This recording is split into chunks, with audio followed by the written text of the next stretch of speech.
All right, so have a quick look at where we're at. We've got our two panels cut. We've got the opposite maple and walnut in with the purple heart. We've planed these down on both sides. They're roughly about 1/2 inch thick.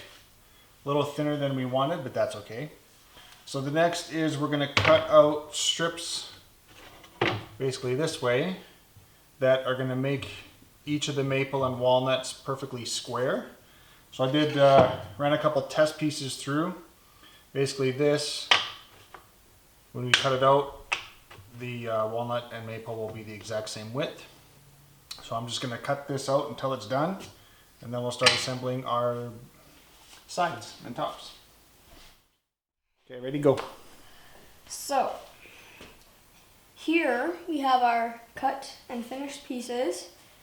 Now we're going to show you the pattern that we'll be doing on there. So we're going to be doing this, but since it's going to be like a cube with like lines in the middle, according to this drawing here, we are going to need some purple strips.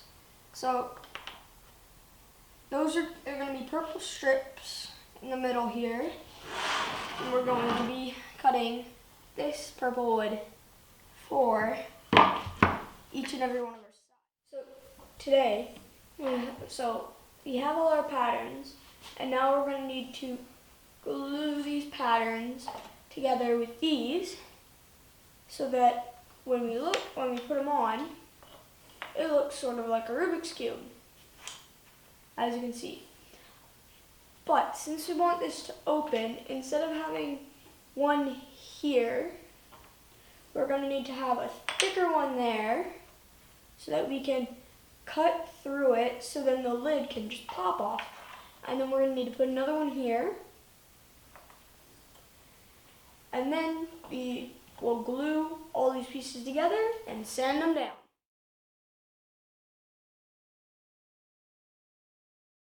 Now that we have finished gluing our pieces together, we now have this. So You have to show a little bit closer.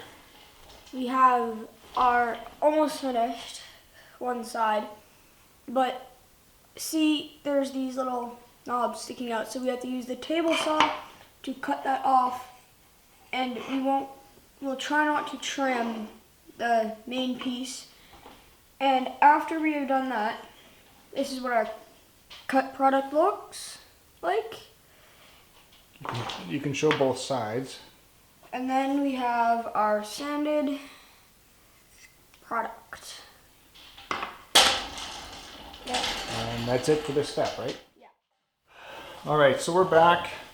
And what I'm going to do here is, in order to make our 45s on all of our squares so that we can fold it up into a box, created a makeshift router lift because I don't have one. Using the DeWalt trim router, it has the adjustable collar on it.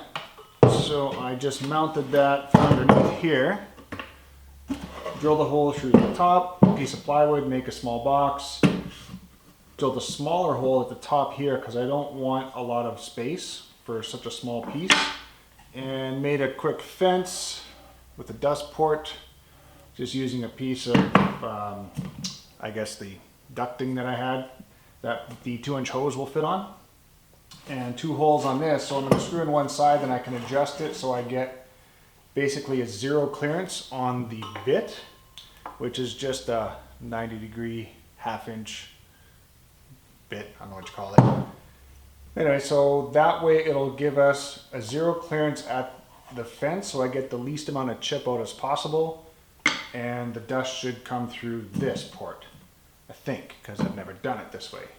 This is just probably about an 1/8 inch piece of walnut that I just screwed to the side, uses a makeshift fence, and we'll see if that works. All right, so here I've got how I have it set up. Run a test piece through. This one was kind of wonky, so it's actually the test one. Raising the bit up enough to cut the angle, I'd get a lip at the bottom of the piece, and it doesn't come all the way to the top of the lip here, so it means the bit isn't big enough. I do have a larger 3/4 inch 45 bit but it's got a roller bearing on it that I use for some of the cutting boards. Won't really work in this setup, so I think what I'm going to do is go to the store and buy a bigger version of this. Instead of a 1/2 inch, I'll see if I can find a 3/4 inch or even a 3/8 might work, just so I have more surface here so I can get the full 45. So I will go pick up one of those and come back.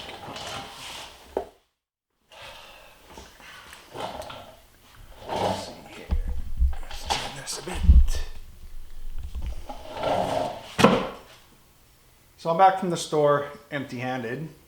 They didn't have a 1/4 inch shank, 3/4 inch groove bit that I was looking for. So I'm gonna have to use this with the roller bearing on it, which is, I don't think that's a 3/4, that's probably a 3/8 bit. Anyways, I got a lot more surface here, I'll be able to use that. So I'll have to change this fence here a bit so I can have the roller bearing ride either flush or just behind the piece of wood here. So I'm gonna take this off, I'll cut that out. The hole for the bit, I'm gonna have to drill out a bit more, so I'll just take a Forstner bit and I'll drill that out.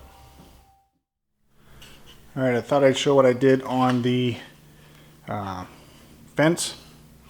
So on the inside here, I cut a V groove, if you can see that, on the inside so that the bearing will ride on the inside. So it'll come up through the bottom. The bearing will ride just on the inside of the wood here to allow the 45 to come out past this fence. I should be able to get enough there to do the pieces. So I'll reassemble this and we'll try again. Alright, so we've got it all assembled here. I'll zoom in so you can see. Alright, so we've got the bearing just on the inside of this groove here. Our router bit is sticking out just enough, and we'll do some test pieces and we'll see how that works. Alright, so we're just about ready. What I'm doing here is I'm just picking the side I want as the outside, and then I'm going to tape up the inside. So one layer of masking tape across it, and I just took a knife and I just trimmed off the edge. That way when we run the router, or run it over the router, we're going to get less chip out. We're also going to keep the tape on for when we glue it up in a box, so when we open it up we can peel the tape off and won't have any glue squeeze out on the wood. Way easier cleanup. So we'll see how that works. And before I tape the inside, I'm just going to run 220 grit sandpaper over it lightly just to do the sanding ahead of time so I don't have to sand the inside. So before we actually run this over the router too, for the edges, I'm going to notch out or set it up on the table saw to notch out the inside lip so that we can put glue another piece of wood on the inside for the lid to fit onto. So we're going to cut a groove out on that. So I'm going to set that up next. Alright, so what I'm going to do here is just get this lined up so that we cut a notch on the inside of all of our blanks. I'm actually going to put a piece of tape on this before I do it so I've got the same depth. I'm just going to bring the blade up enough so I can cut out probably just over 1/8 of an inch notch.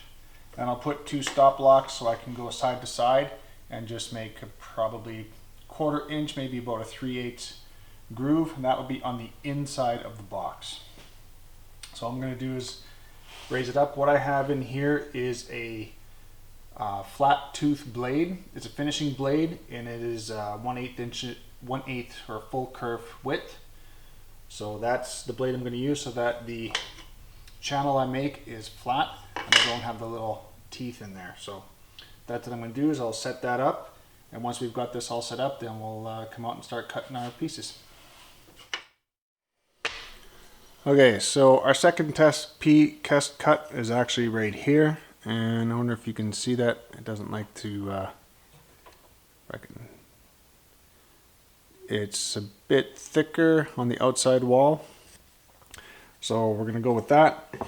And here's the 2 pieces we're gonna cut, and you can see how we've got a thicker piece on this one compared to here because we've allowed for our kerf cut. So when we cut the lid off, which will be here, in the end it'll be the same thickness as this, so the lid will have a seam right in the middle of the long grain, and it should be almost invisible, and will look cube in the end. So that's our intention. So we're going to be cutting that groove on the inside of where the lid's going to come off for all of the 4 side pieces, and that groove is going to come out like that so that we can glue a lip on when we're done.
All right, so quick update to where we are.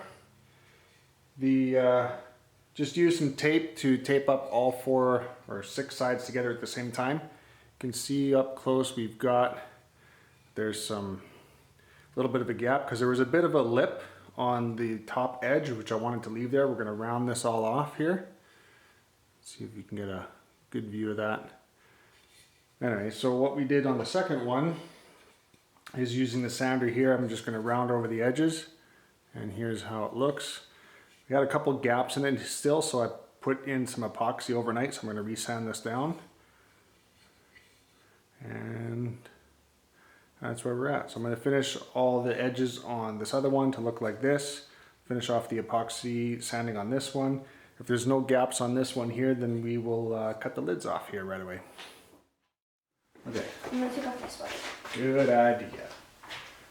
Okay, so we're ready to cut the lids off. Everything is sanded down. Here's what we got. So where the thicker piece is here, we're going to cut this. This is an 1/8 of an inch thicker than these pieces. So we've got a full kerf blade, which is 1/8 of an inch thick. So we'll cut the lid off here, and then the spacing will be exactly the same all the way around the box. So what we've done is I've lined it up where I want to cut. I've put 2 blocks on both sides. We've clamped that down so there's no shifting side to side. We're just going to run this through, or let go for a sec. We'll rotate it once, put it between our blocks, and we'll cut the rest. All right, you ready?